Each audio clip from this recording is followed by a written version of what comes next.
নমস্কার বঙ্গজনতা, আমি বিপ্লব গোস্বামী এসে গেছি আপনাদের মূল্যবান সময় থেকে কিছুটা সময় নিয়ে আপনাদের কিছু ইনফরমেশন দিতে।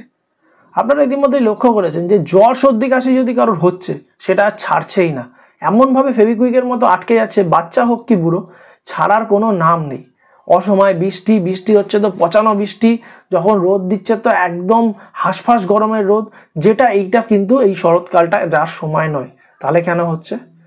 বাচ্চাদেরকে বলা হচ্ছে যে সাসপেক্টেড নিউমোনিয়া, এবং বড়দের ক্ষেত্রে আপনাদের যাদের 3 দিন 4 দিন ধরে এই রিসেন্ট জ্বর হয়েছে আপনারা জানেন কীরকম বাদন নাচ, সামান্য জ্বর সর্দি কাশি আর গা হাত পা ব্যথা ভোগাচ্ছে।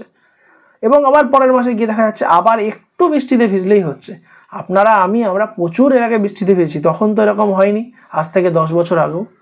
বা বাচ্চাদের ক্ষেত্রেও তো এইরকম প্রতিটা বাড়ি প্রতি একই ভেরিয়েন্টে দেখা যায়নি, বা তখন শোনা যায়নি কানের মধ্যে ঢোকা অ্যামিবা পোকা বা অন্যান্য পোকার নাম, খুব রেয়ার অফ দ্য রেয়ার ছিল।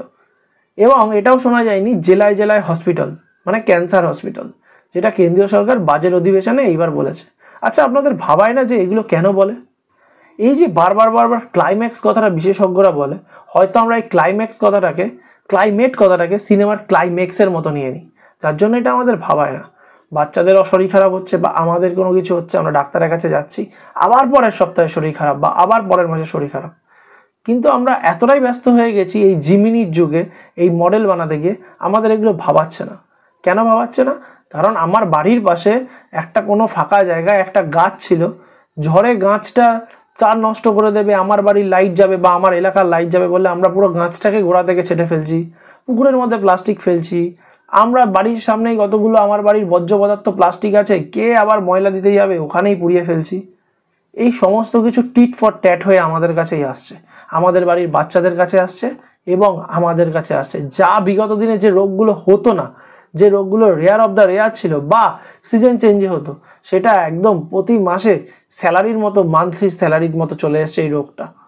একবার নিজেরা ভেবে দেখবেন, এবং আমাদের নিজস্ব নাগরিক কি কর্তব্য আছে এটাও একবার নিজেরা মাথায় নেবেন।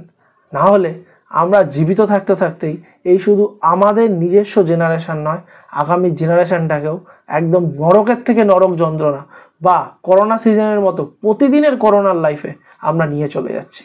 একটু ভেবে দেখবেন, ভালো থাকবেন, সুস্থ রাখবেন, অপরকে ভালো রাখবেন। ধন্যবাদ।